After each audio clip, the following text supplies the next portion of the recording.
অন্নপূর্ণা যোজনায় application status কি under enquiry রয়েছে কিংবা অ্যাপ্লিকেশন সাবমিটেড বা আন্ডার প্রসেস রয়েছে, তা সত্ত্বেও আপনি টাকা পাবেন না, আবারও আপনার ফর্ম রিজেক্ট হতে চলেছে।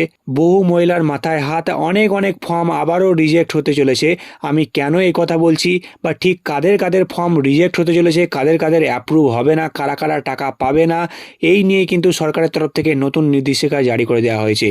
তো পুরো ভিডিওটা আপনারা প্রথম থেকে শেষ পর্যন্ত প্রত্যেকটা পয়েন্ট দেখুন, তাহলে আপনারা বুঝতে পেরে যাবেন যে কাদের কাদের ফর্ম আবারও রিজেক্ট হতে চলেছে এবং কাদের কাদের অ্যাপ্রুভ হতে চলেছে। তার আগে আপনার অ্যাপ্লিকেশন স্ট্যাটাস কী রয়েছে আপনারা অবশ্যই কমেন্ট সেকশনে কমেন্ট করে জানাবেন।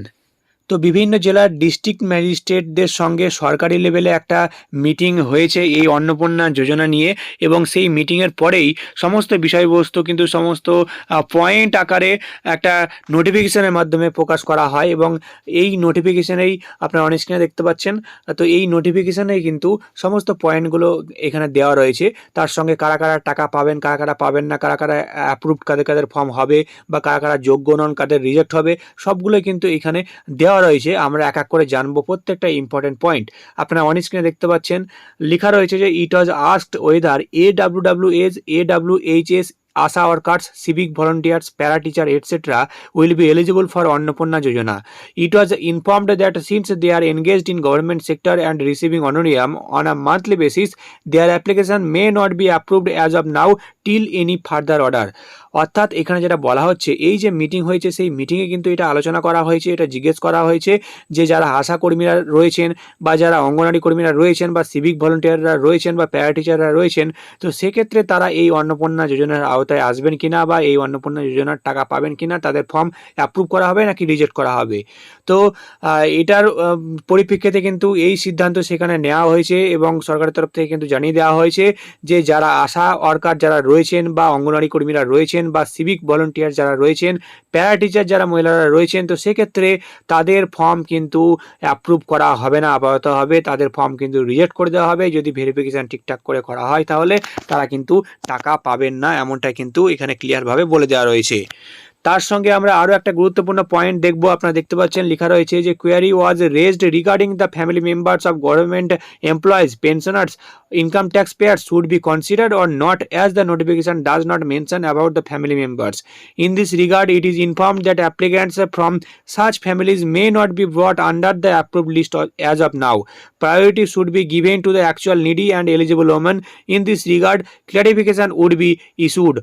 তো এই পয়েন্টটা আমি আপনাদের ভালোভাবে বুঝিয়ে দিচ্ছি। ধরুন কোনো মহিলা তিনি যদি সরকারি চাকরি করেন কিংবা পেনশন পান কিংবা ইনকাম ট্যাক্স দিয়ে থাকেন, তো সেক্ষেত্রে তিনি তো এই অন্নপূর্ণা যোজনার আওতায় আসবে না, সেটা আমরা জানি এবং সেটা আগেও নোটিফিকেশান দিয়ে জানিয়ে দেওয়া হয়েছিল।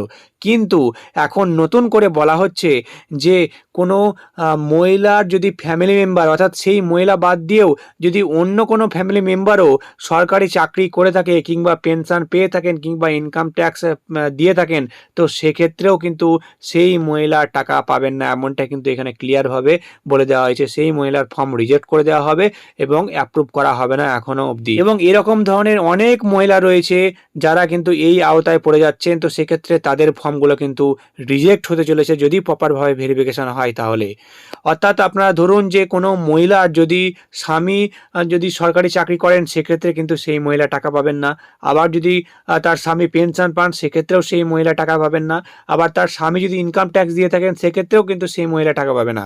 শুধু তাই নয়, স্বামী ছাড়াও সেই পরিবারের অন্য কেউ, ধরুন শ্বশুর মশাই, তো শ্বশুরমশাই যদি সরকারি চাকরি করেন, তো সেক্ষেত্রেও সেই মহিলা টাকা পাবে না। আবার শ্বশুরমশাই যদি পেনশন পান, সেক্ষেত্রেও কিন্তু সেই মহিলা টাকা পাবেন না। তো এক্ষেত্রে শ্বশুরমশাই পেনশন পেলেন, তো তার বৌমার কোথায় দোষ বা সেই মহিলার কোথায় দোষ, সেটাই কিন্তু এখনো বুঝে উঠতে পারা যাচ্ছে না। আপনাদের এই নিয়ে কি মতামত অবশ্যই কমেন্ট সেকশনে কমেন্ট করে জানাবেন আপনারা। এবং যেহেতু এই সমস্ত ক্রাইটেরিয়াগুলো প্রথমে দেওয়া হয়নি, তাই জন্য অনেক মহিলাই কিন্তু এই যে তথ্যগুলো কিন্তু সঠিক দেখিয়েছেন এবং তারা সত্যিই কিন্তু সেই ফর্মে ফিল আপ করেছেন যে কোনো যদি ফ্যামিলি মেম্বার তারা পেনশন পান বা সরকারি চাকরি করেন, সেগুলো কিন্তু দেখিয়েছেন এবং তারা ভাবছেন যে তারা টাকা পাবেন। কিন্তু এখন দেখা যাচ্ছে যে এই নতুন ক্রাইটেরিয়া আসার পরে তারা কিন্তু টাকা পাবেন না, তাদের ফর্মগুলো রিজেক্ট করে দেওয়া হবে। আবার অন্য দিক থেকে অনেক মহিলা এমন রয়েছেন যাদের স্বামী সরকারি চাকরি করেন বা শ্বশুরমশাইরা কিন্তু পেনশন পান, তো সেক্ষেত্রে তারা কিন্তু সেই ফর্মে ভুল তথ্য দিয়েছেন ইচ্ছে করে এবং সেখানে না দেখিয়েছেন এবং তাদের ফর্মগুলো কিন্তু অ্যাপ্রুভ হয়ে যাচ্ছে এবং তারা কিন্তু টাকা পাচ্ছেন। তো এই ব্যাপারে ব্যাপারটা নিয়ে অবশ্যই সরকারের ভাবা উচিত এবং অবশ্যই প্রপারভাবে ভেরিফিকেশান হওয়া দরকার, এমনটাই কিন্তু আমরা মনে করি। আপনারা অবশ্যই কমেন্ট সেকশনে কমেন্ট করে জানাবেন আপনাদের মতামত। তবে হ্যাঁ, এখানে একটা পয়েন্ট যেটা ভালো রয়েছে, সেটা এখানে যেটা বলা হচ্ছে যে সমস্ত পরিবারের যদি অন্য কোনো ফ্যামিলি মেম্বারও যদি জিএসটি দিয়ে থাকেন, কিংবা যদি 3টে বা তার থেকে বেশি পাকা ঘর থেকে থাকে, কিংবা 50 ডেসিমেলের বেশি যদি জমি থেকে থাকে, তো সেক্ষেত্রে কিন্তু একটা প্রশ্ন উঠেছিল আগে, এবং আগের নোটিফিকেশানেও বলা হয়েছিল যে সেক্ষেত্রে তাদের ফর্ম কিন্তু রিজেক্ট করে দেওয়া হয়েছে। তো এখন যেটা জানানো হচ্ছে যে এই সব ক্ষেত্রে কিন্তু তাদের ফর্ম রিজেক্ট করা হবে না, যদি তারা যোগ্য হয়ে থাকেন এবং বাকি যে সমস্ত ক্রাইটেরিয়াগুলো রয়েছে আগের যে নোটিফিকেশান দেওয়া হয়েছিল সেই নোটিফিকেশান অনুযায়ী যদি সেই মহিলা টাকা পাওয়ার যোগ্য হন, তো সেক্ষেত্রে কিন্তু তার ফর্ম রিজেক্ট করা হবে না।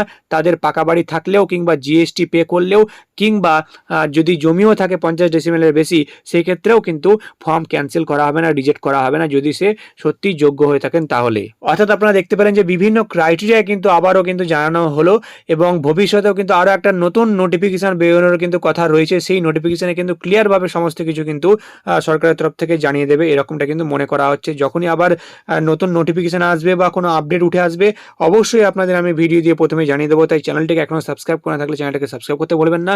ভিডিওটি ভালো লাগলে অবশ্যই একটা লাইক করবেন। তো আবার আসছে আর একটা নতুন বড় আপডেট নিয়ে।